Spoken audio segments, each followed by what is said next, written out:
जोड़ो यात्रा कन्याकुमारी से कश्मीर तक निकली। उस बीच में हमारे जनप्रिय नेता राहुल जी गांधी का एक ही मोटो था कि जो भारत के अंदर नफरत फैली हुई है, हिंसा फैली हुई है, अराजकता का माहौल है, युवाओं को रोजगार नहीं मिल रहा है, चारों तरफ त्राई उन्होंने देखी, छोटी से लगा करके बड़े लोगों से बीच में मिलकर के उन्होंने बात की। तो उन सब मुद्दों को उनका उठाना क्या गुनाह है? अगर संसद में खड़े होकर के कोई बात अगर वो बोलते हैं तो उनका जवाब देना चाहिए। क्या कोई मुद्दा उठाना उनका गुनाह है?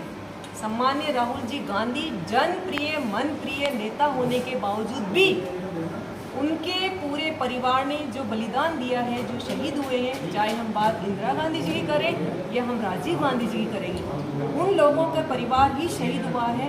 और जब देश आज़ाद कराया तो आपके ही परिवार ने बलिदान देकर के देश आज़ाद कराया। आज हम स्वच्छ सांस ले रहे हैं, उन्हीं की देन है। आज़ादी के 75 साल बाद भी आज हम दूसरी लड़ाई लड़ रहे हैं, क्योंकि किसी भी चीज़ का मुद्दा उठाना, किसी भी क्वेश्चन का आंसर पूछना कि आपने नारा दिया था सबका विकास सबका साथ, तो सम्मानीय प्रधानमंत्री जी किसका विकास हो रहा है, किसका साथ आप दे रहे हैं? ले दे के 2-3 हमारे सामने आते कि अंबानी जी, अडानी जी, और तो किसी का विकास हुआ नहीं। जो हमारे सारे सरकारी तंत्र थे, चाहे हम एयरपोर्ट की बात करें, हम रेलवे स्टेशन की बात करें या हम और भी किसी कंपनियों की बात करें, हम बैंकों की बात करें, वो सब आपने गिरवी रख दिए। तो इसमें विकास किसका हो रहा है? ये मुद्दे, ये क्वेश्चन जब संसद में सम्मानीय राहुल जी गांधी उठाते हैं तो उनको उनकी सदस्यता से निष्कासित कर दिया जाता है। ये सब भारत जोड़ो यात्रा की वजह से ही भाजपा सरकार बौखला गई है, क्योंकि जो क्रांति भारत जोड़ो में आई, मैं खुद झालावाड़ से लेकर के हरियाणा बॉर्डर तक मैं साथ थी, मैंने खुद ने नज़ारे देखे कि लाजमा उनके साथ जुड़ता गया, कारवां बढ़ता गया, कहीं माती नहीं थी पब्लिक। और जो गरीब तबके के थे, जो थे, सबको गले लगाना मैंने खुद ने देखा। इस तरह की कंडीशन थी, फटे कपड़े पहन रहे, उनको सम्मान्य नेताजी राहुल जी गांधी गले लगाते थे, उनसे पूछते थे, उनकी तुरंत लिख करके कि भाई इसकी मदद होनी चाहिए, जहाँ ठहरे, जहाँ रुके, जहाँ करे, क्योंकि मैंने खुद ने देखा है। तो ऐसे नेता जो आवाज़ उठाए हमारे परिवार की, हमारे जनता की, हमारे समाज की, समाज में जो अराजकता फैल रही उसकी, उनको क्या निष्कासित करना सही है? क्या आप लोग तो पत्रकार बंधु हैं, आपकी तो जीबान किए हैं, उनके खिलाफ तरह तरह के अत्याचार किए जा रहे हैं, राजनीतिक व्यवस्थापूर्ण उनके खिलाफ कार्रवाई की जा रही है।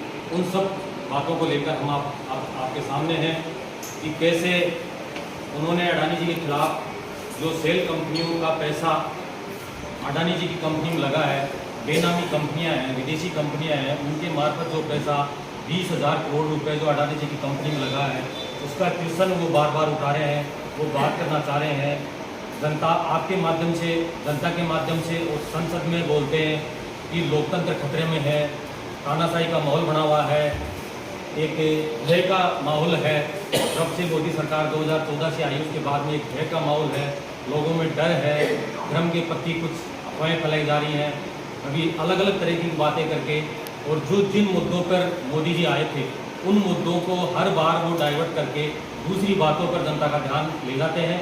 और जो मुख्य मुद्दे उन्होंने जो उठाए थे कि डीजल पेट्रोल सस्ता होगा, गैस सस्ती होगी, रोजगार इतने मिलेंगे, उन सब चीज़ों को वो डाइवर्ट करते हुए आज देश का ध्यान उन सब चीज़ों से इतर करते हुए सिर्फ राहुल गांधी पर अटैक करके और एक कांग्रेस परिवार को और उस परिवार के खिलाफ अटैक कर रहे हैं जिनके पूर्वजों ने देश की आज़ादी से लेकर और आज़ादी के बाद में भी जो उनकी संपत्ति इस देश में थी, उनके पूर्वजों ने जो संपत्ति बनाई थी अपने व्यापार से, वकालत के पैसे से, उन संपत्तियों को देश के नाम कर दिया।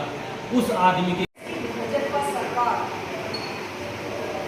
ने जिस तरीके से एक ही परिवार के प्रति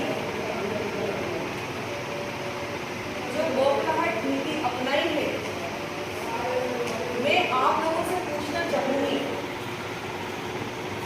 कि क्या बेरोजगारी फैल के देश में युवाओं के प्रति आवाज उठाना गुनाह है? भारत जोड़ो यात्रा के तहत सम्मानीय राहुल जी गांधी कन्याकुमारी से कश्मीर चल करके देश में अराजकता का माहौल, भय, नफरत का माहौल, भाई भाई को लड़ाने का माहौल, युवाओं को रोजगार देना, इन सभी मुद्दों की बात सम्मान्य नेता राहुल जी ने उठाई। उससे भयभीत होकर के भाजपा सरकार ने आज जो आप लोगों के सामने उनकी संसद से सदस्यता उनकी समाप्त कर दी गई, ये एक विचारणीय विषय है। ये लोकतंत्र की हत्या है।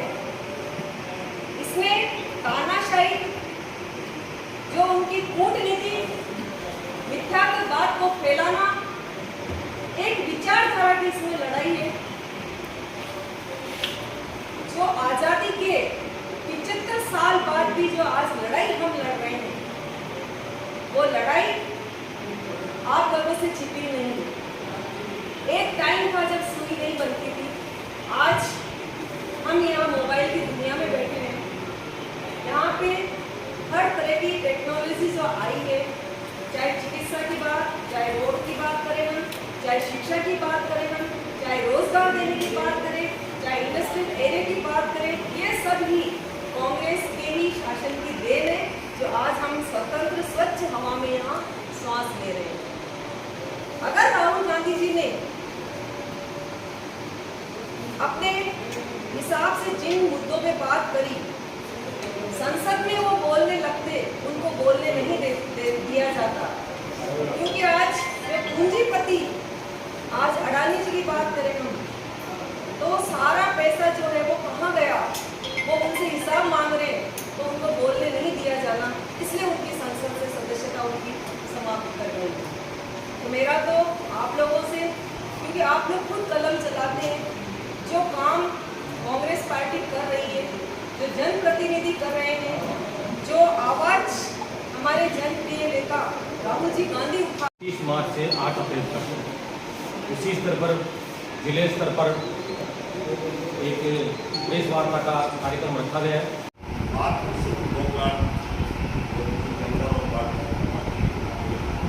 और इसी परिचय को सदस्यता से आयोग में करार दिया गया है।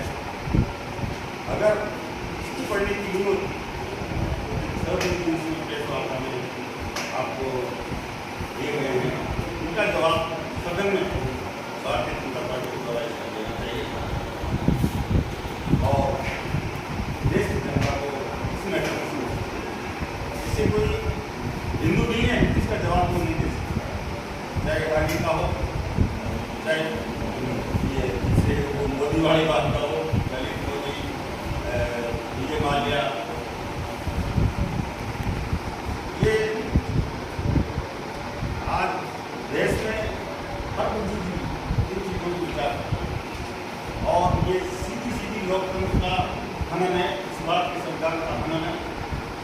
क्योंकि सदन इस जनता की नीचे से आवाज़ पहुंचाने के लिए सदन है और जनता को न्याय दिलाने के लिए, देश को चलाने के लिए।